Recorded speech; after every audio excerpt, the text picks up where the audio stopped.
Hi everybody, this is Shaima Arafat telling you about my paper on the Estonian e-voting system. This is kind of an SoK paper, Systemization of Knowledge paper.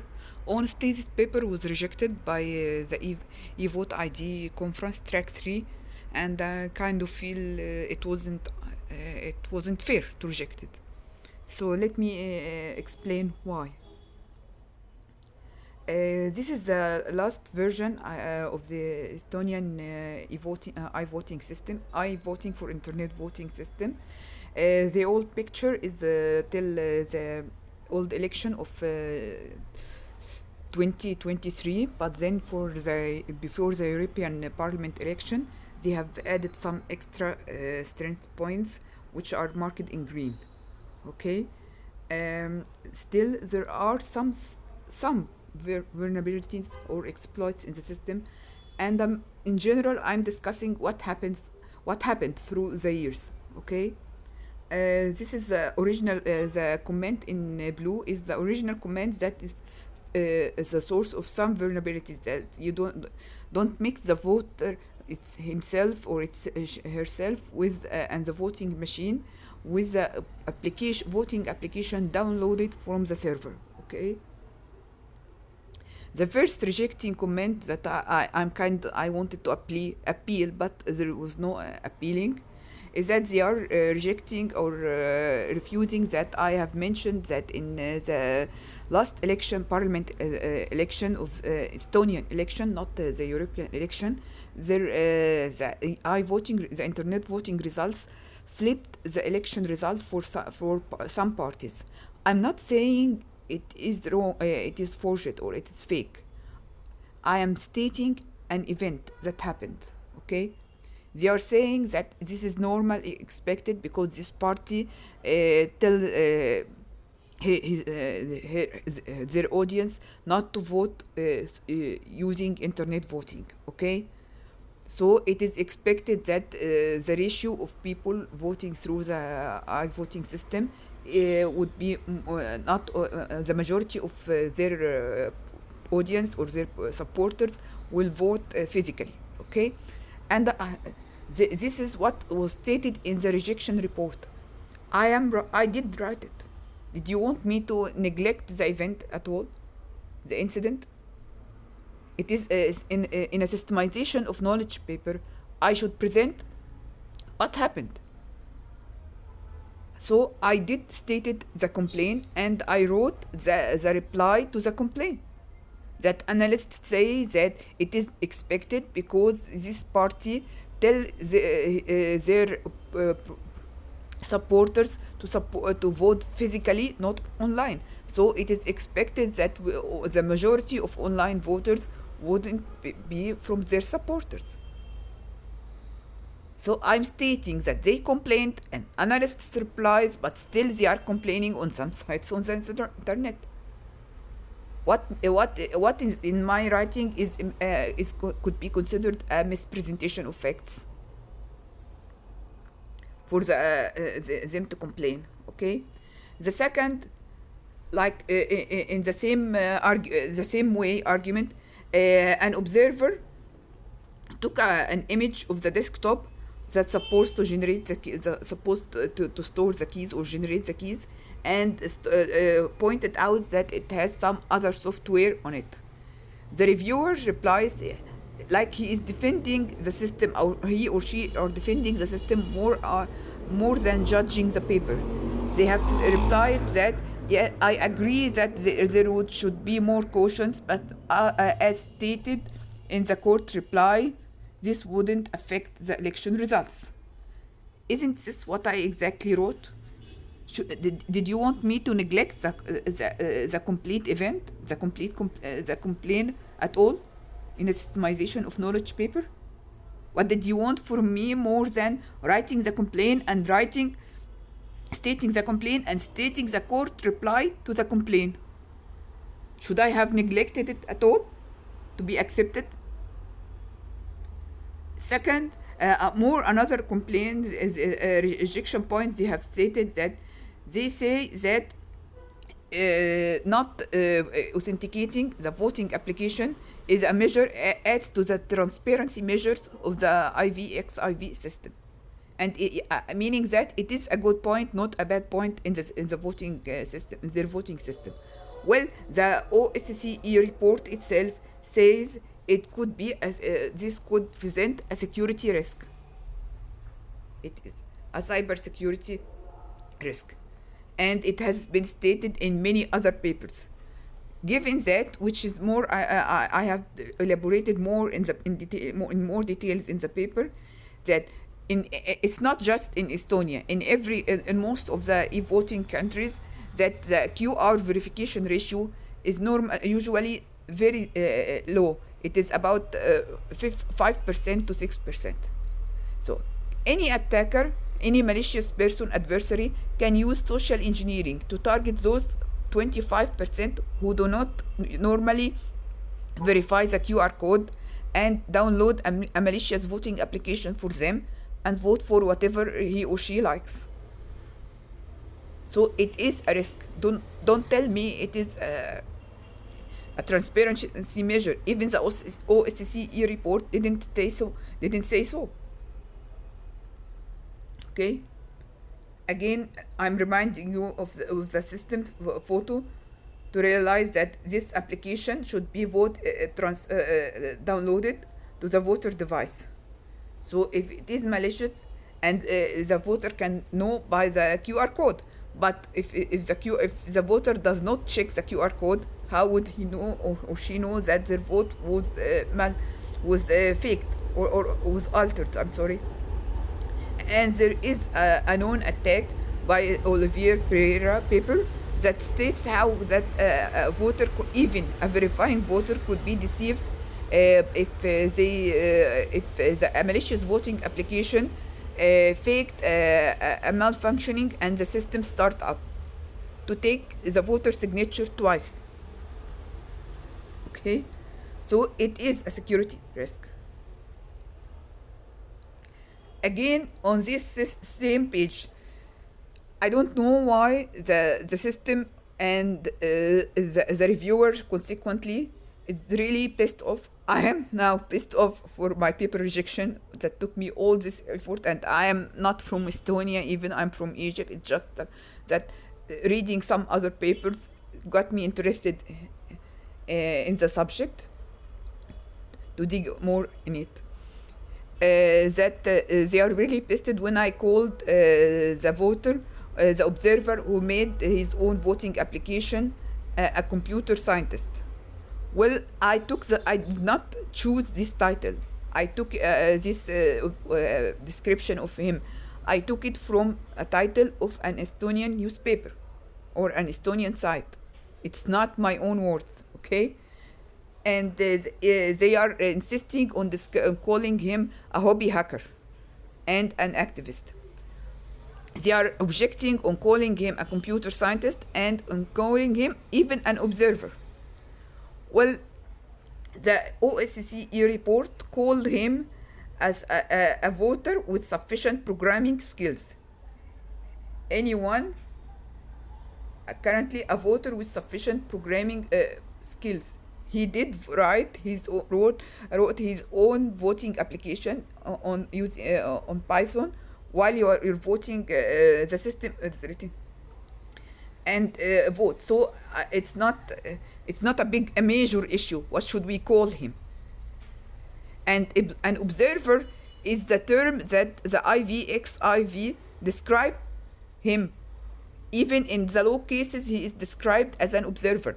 There was another issue that is conflict, that was the subject of many complaints about the roles of observers and auditors. It's not true that observers are from foreign countries.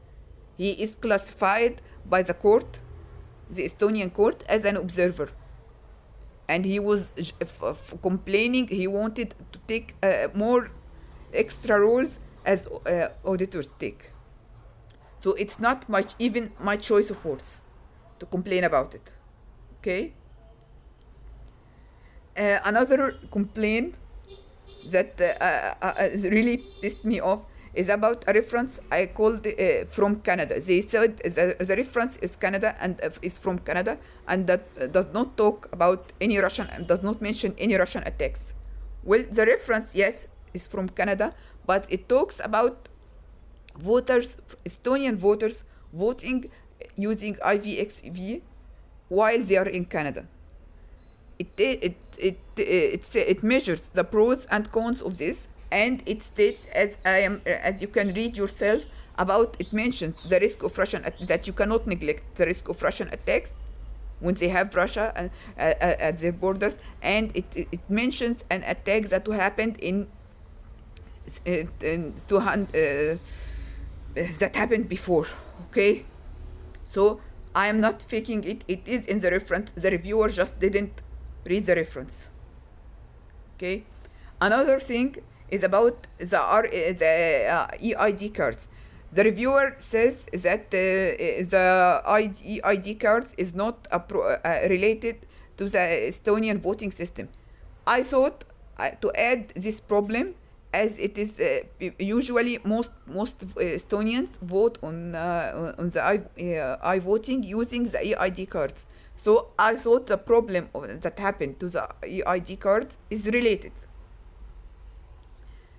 The problem, if someone didn't knew about it, is that there was some repeated cards, and the company has a major crisis problem in many other countries also. And there was another paper, another flaw that exploit that was discovered in the used RSA keys. Okay, let me remind you here that the first problem happened in 2014, but the company was sued and changed it in 2017.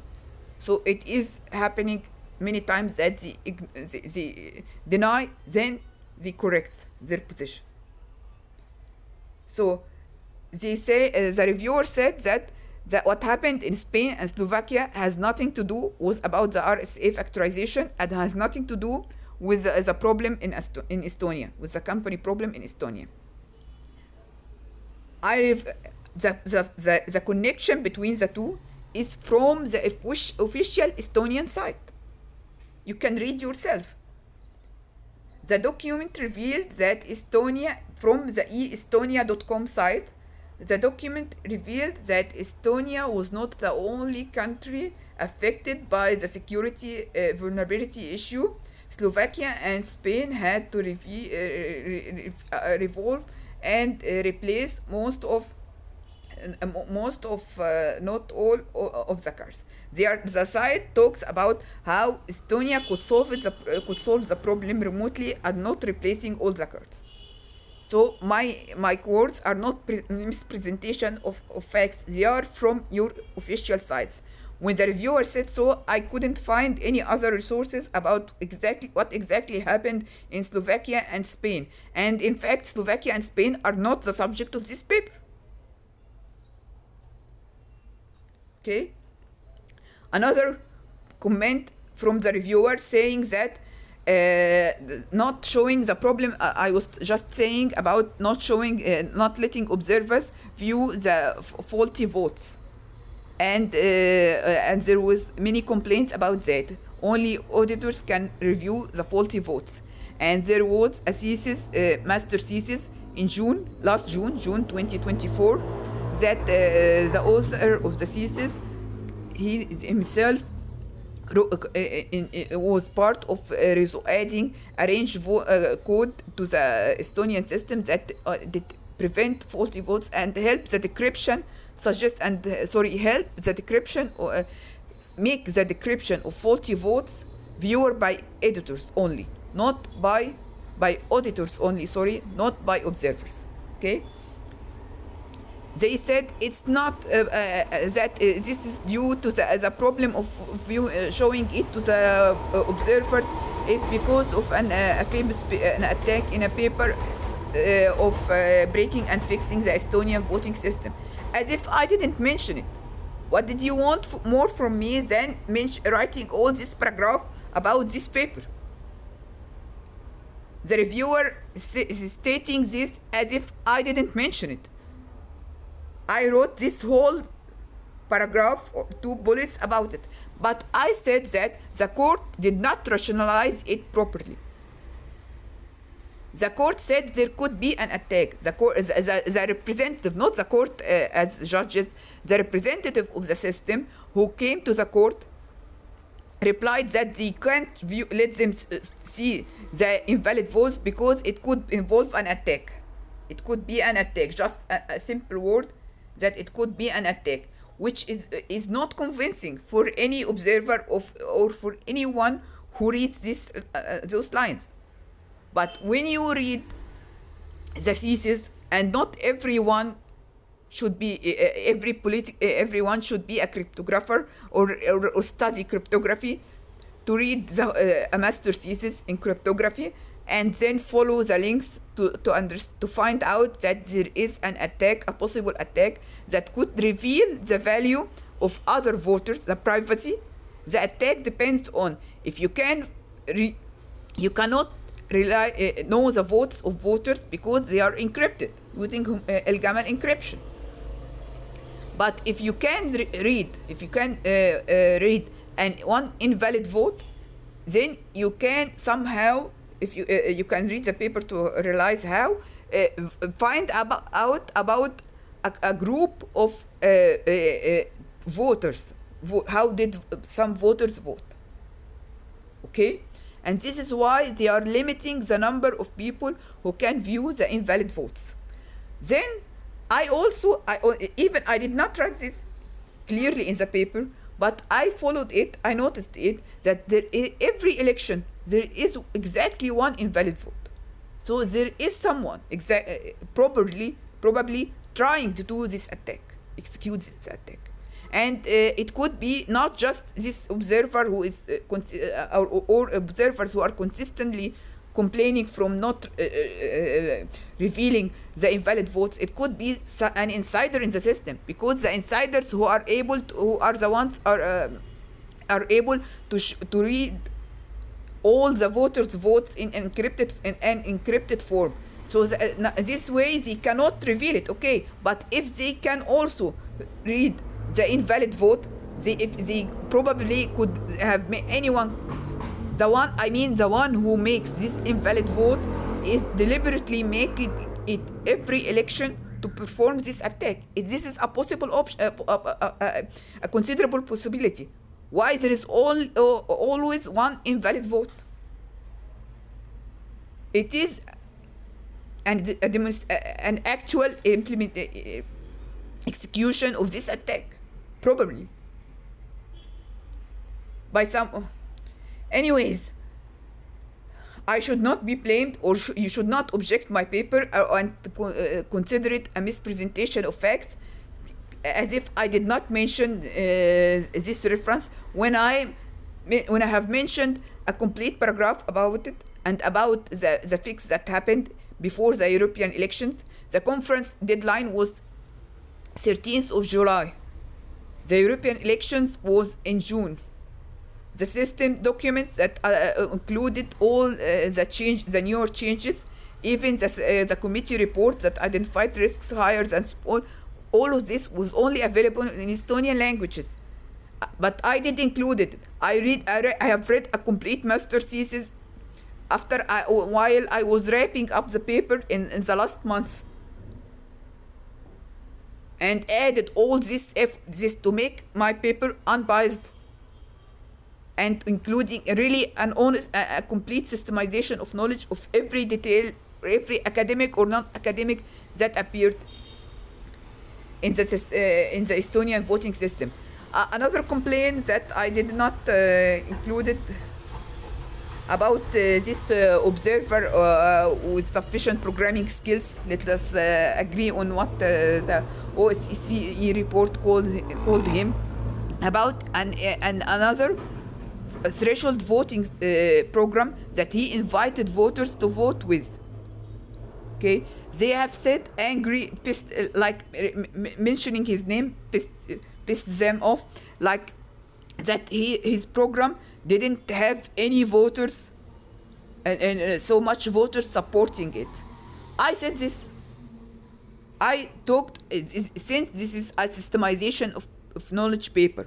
I believe that as an academic, I should be unbiased. I included the events and the comments and the replies to the events. Every incident, every event, every complaint, and the reply to the complaint, or at least the milestones or the importance that what I believe I consider important.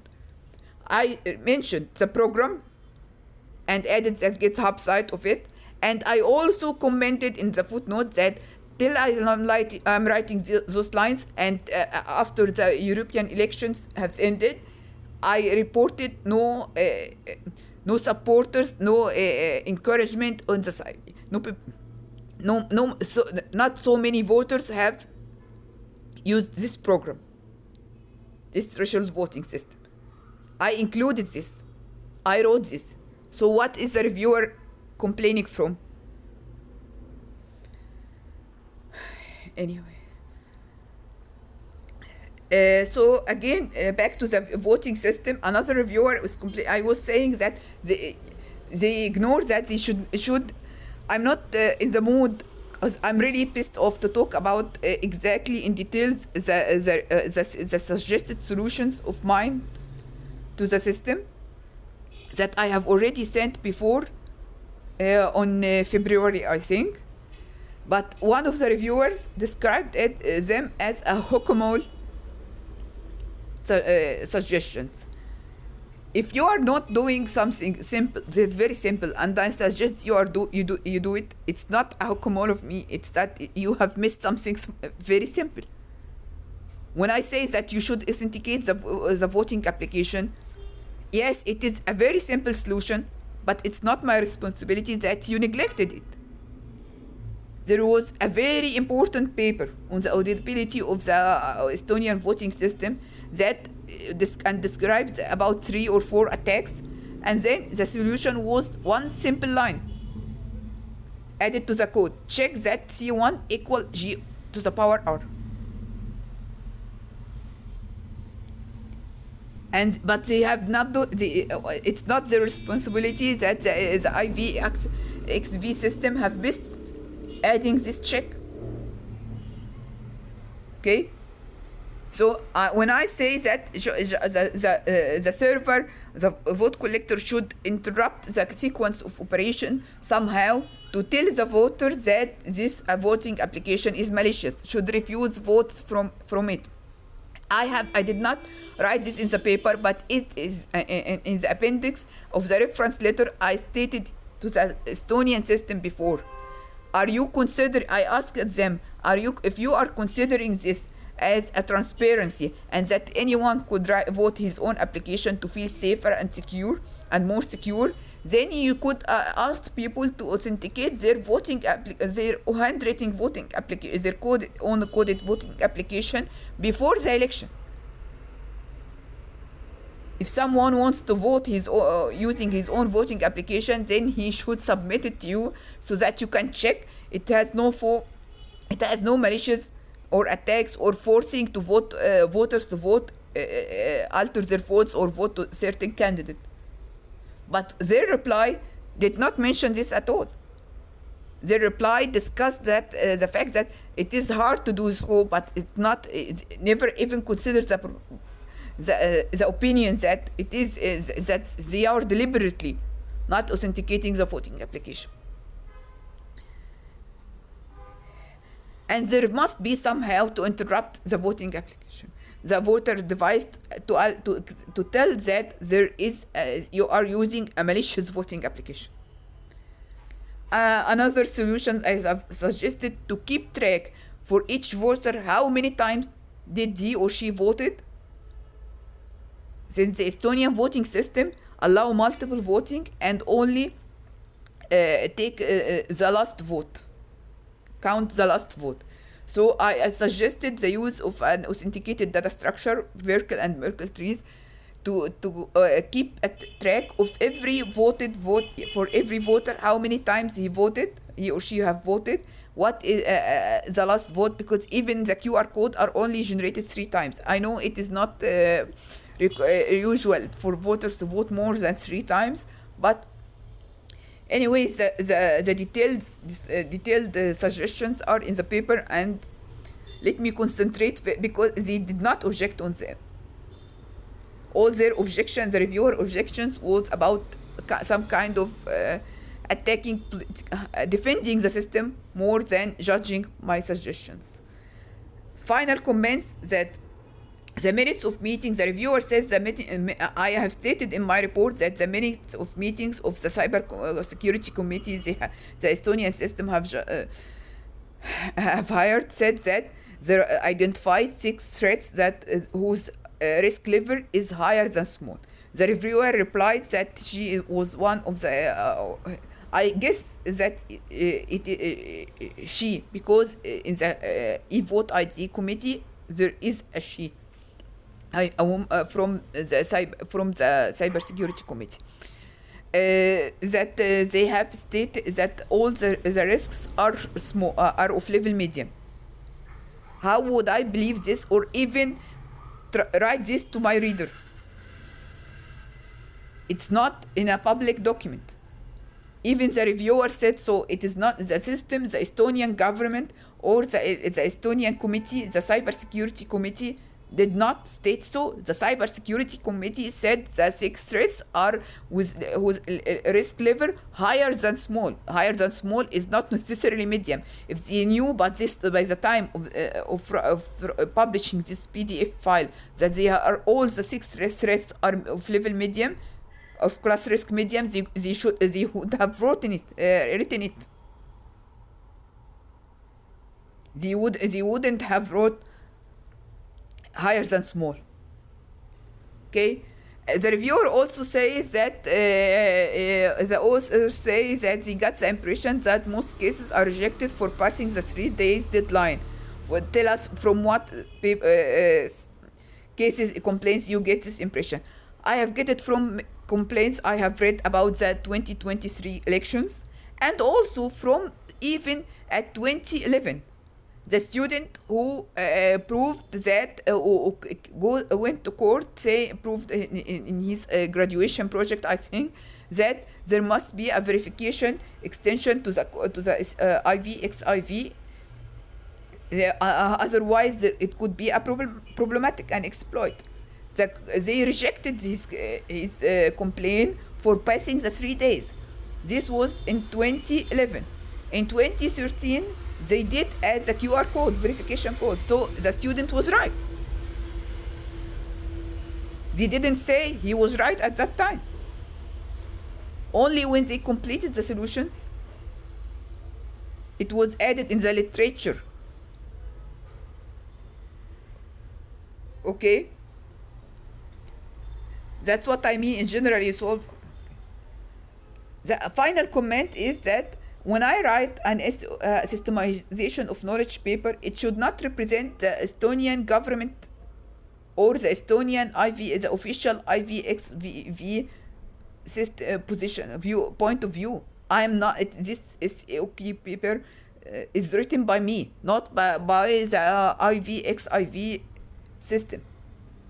It should not be representing their point of view. It should be an academic research, scientific research, stating all what is said and done about this system, trying to be as unbiased as possible. I guess that's all I have to say.